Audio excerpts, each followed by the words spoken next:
Well guys, तो मैं हूं रॉकी और आप देख रहे हैं एलीट एफएन मिलगा। और गाइज, इस वीडियो के अंदर हम एईडब्ल्यू के बहुत से मेजर अपडेट पर बात करेंगे। गाइज, एईडब्ल्यू डायनामाइट पर जेरिको और किंगस्टन के ब्रूटल मैच के बाद अब क्रिस जेरिको इंजर्ड हो चुके हैं।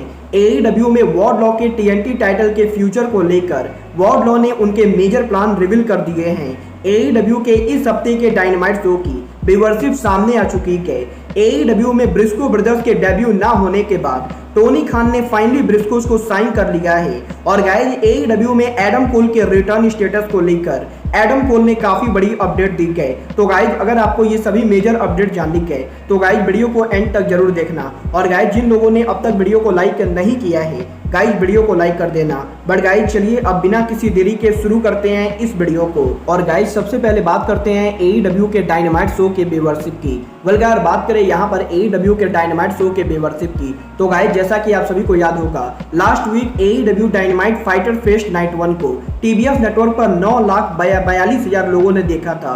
और गाइज, लास्ट वीक के डायनामाइट शो को 9,42,000 व्यूअरशिप मिली थी। बट अगर बात करें इस हफ्ते डायनामाइट के व्यूअरशिप की, तो गाइज इस हफ्ते एईडब्ल्यू डायनामाइट की व्यूअरशिप लास्ट वीक के मुकाबले डाउन हो चुकी है। और गाइज, इस हफ्ते एईडब्ल्यू के डायनामाइट की व्यूअरशिप है 9,10,000। और गाइज, एईडब्ल्यू के इस हफ्ते के डायनामाइट शो को लास्ट वीक के मुकाबले कम लोगों ने देखा है। बट अगर बात करें यहाँ पर 18/49 डेमोग्राफी फिगर की, तो गाइज यहाँ पर 18/49 डेमोग्राफी फिगर के अंदर एईडब्ल्यू के इस हफ्ते का भी डायनामाइट शो लास्ट वीक की तरह नंबर 1 रैंक पर था। और गाइज, यहाँ पर लगातार पिछले 5 हफ्तों से एईडब्ल्यू का डायनामाइट शो अमेरिका में नंबर 1 शो है, जो कि एईडब्ल्यू के लिए काफी बढ़िया बात है।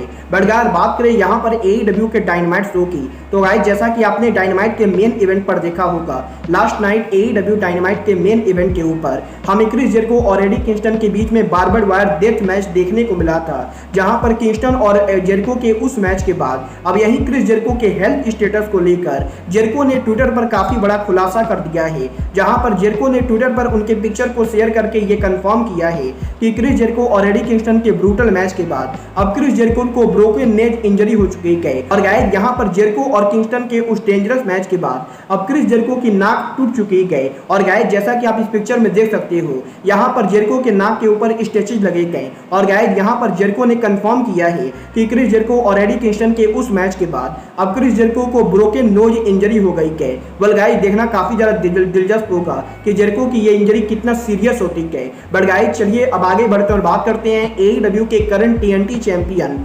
वार्डलॉ की। वेल गाइस, बात करें यहाँ पर वार्डलॉ की, तो गाइस इस हफ्ते वार्डलॉ ने उनके लेटेस्ट इंटरव्यू के अंदर एईडब्ल्यू के टीएनटी चैंपियनशिप के फ्यूचर प्लान को लेकर बात की है। जहां पर वार्डलॉ ने इस चीज को कंफर्म किया है कि वार्डलॉ के एईडब्ल्यू टीएनटी चैंपियनशिप जीतने के बाद अब वार्डलॉ कोडी रोड्स के लेगेसी को कंटिन्यू करना चाहते हैं। और गाइस, यहाँ पर जैसे एईडब्ल्यू के अंदर जब कोडी रोड्स एईडब्ल्यू के टीएनटी चैंपियन हुआ करते थे, तो guys Cody Rhodes TNT championship के लिए ओपन चैलेंज करते थे। वैसे ही वार्डलॉ के टीएनटी चैंपियन बनने के बाद अब वार्डलॉ भी एईडब्ल्यू के अंदर ओपन चैलेंज रखना चाहते हैं। और गाइस, वार्डलॉ हर हफ्ते डायनामाइट और रैम्पेज शो के ऊपर एईडब्ल्यू के टीएनटी टाइटल को ओपन चैलेंज में डिफेंड करना चाहते हैं।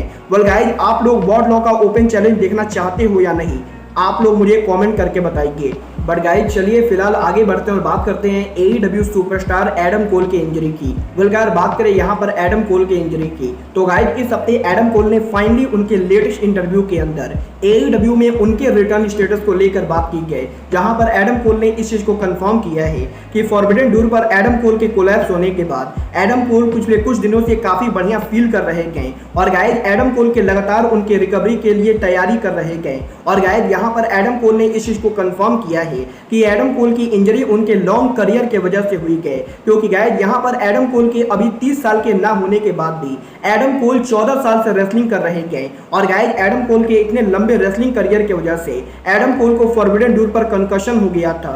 बट गाइस, यहाँ पर अब एडम कोल पूरी तरह से ठीक हो चुके हैं। और गाइस, यहाँ पर एडम कोल को पूरा विश्वास है कि वो बहुत ही जल्द एईडब्ल्यू पर उनका रिटर्न करेंगे। और गाइस, एडम कोल ने इस चीज को कंफर्म किया है कि एडम कोल एईडब्ल्यू पर कभी भी उनकी वापसी कर सकते हैं। वेल गाइस, देखना काफी ज्यादा दिलचस्प होगा कि एईडब्ल्यू में Kenny Omega, Bryan Danielson, CM Punk और एडम कोल में से कौन सबसे पहले टेलीविजन पर रिटर्न होता है। बट गाइस, चलिए अब आगे बढ़ते हैं और बात करते हैं आरओएच के most decorated tag team the Briscoe brothers की। अगर बात करें यहाँ पर ब्रिस्को ब्रदर्स की, तो गाइस जैसा कि आप सभी को मालूम है, आरओएच के इस हफ्ते के death before dishonour pay per view के ऊपर ब्रिस्को ब्रदर्स एक बार फिर से आरओएच के टैग टीम चैंपियनशिप के लिए चैलेंज करेंगे, जहां पर इस हफ्ते आरओएच के death before dishonour pay per view के ऊपर हमें Briscoe brothers versus FTR 2 out of 3 fall ROH का टैग टीम चैंपियनशिप देखने को मिलेगा। अगर बात करें यहाँ पर ब्रिस्कोज के आरओएच में फ्यूचर की, तो गाइज अगर आप लोग को नहीं मालूम है तो गाइज मैं आपको बता दूं, टोनी खान ने जब से आरओएच रेसलिंग को खरीदा है, टोनी खान ने तब से आरओएच के अंदर किसी भी रेसलर को साइन नहीं किया है। और गाइज यहाँ पर आरओएच रेसलिंग के अंदर टोनी खान ने अभी तक आरओएच के कॉन्ट्रैक्ट के अंदर आरओएच के किसी भी ओरिजिनल रेसलर को साइन नहीं किया है। बट गाइज यही लास्ट नाइट टोनी खान के मीडिया कॉन्फ्रेंस के अंदर टोनी खान ने इस चीज को कंफर्म कर दिया है कि Tony Khan finally Briscoe brothers को साइन कर चुके हैं। और गाइस यहाँ पर टोनी खान के मीडिया कॉल के अंदर टोनी खान ने इस चीज को कंफर्म किया है कि टोनी खान ने ब्रिस्को ब्रदर्स को आरओएच के कॉन्ट्रैक्ट में साइन किया है। और गाइस ब्रिस्को ब्रदर्स का ये कॉन्ट्रैक्ट कोई शॉर्ट कॉन्ट्रैक्ट ना होगी, बल्कि काफी लंबा और बड़ा कॉन्ट्रैक्ट है। और गाइस यहाँ पर टोनी खान ने कंफर्म किया है कि ब्रिस्को ब्रदर्स आरओएच के रीलॉन्च का बहुत ही बड़ा पार्ट होने वाले हैं। और गाइस इसीलिए टोनी खान ने ब्रिस्को ब्रदर्स को multi year long term contract में साइन किया है। और गाइस यहाँ पर टोनी खान ने इस चीज को कंफर्म किया है कि अब ब्रिस्को ब्रदर्स आरओएच को छोड़कर कहीं भी नहीं जाने वाले हैं। और गाइस यहाँ पर आने वाले काफी सालों तक आप सभी को ब्रिस्कोज आरओएच में देखने को मिलेंगे। बट गाइस जहां तक बात रही ब्रिस्कोज की AEW में डेब्यू की, तो गाइस यहाँ पर ब्रिस्को ब्रदर्स AEW पर डेब्यू नहीं करने वाले हैं, क्योंकि गाइस यहाँ पर वार्नर मीडिया के एग्जीक्यूटिव्स नहीं चाहते हैं कि ब्रिस्को ब्रदर्स AEW के टेलीविजन पर अपीयर हो। और गाइस इसीलिए टोनी खान ने ब्रिस्को ब्रदर्स को AEW के कॉन्ट्रैक्ट में ना साइन करके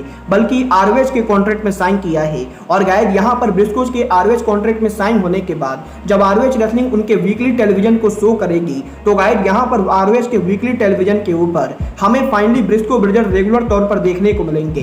वेल गाइस देखना काफी ज्यादा दिलचस्प होगा कि आरओएच के पहले न्यू साइनिंग ब्रिस्कोज के बनने के बाद टोनी खान आरओएच में किन किन रेसलर्स को साइन करते गए। बट गाइस आप लोग ब्रिस्कोज को आरओएच में देखने के लिए एक्साइटेड हो या नहीं, आप लोग मुझे कमेंट करके बताइए। बट गाइज अब आज के इस वीडियो में बस इतना ही। मैं मिलता हूं आपसे अपने अगले वीडियो में। बट गाइज तब तक के लिए goodbye, good night and bang.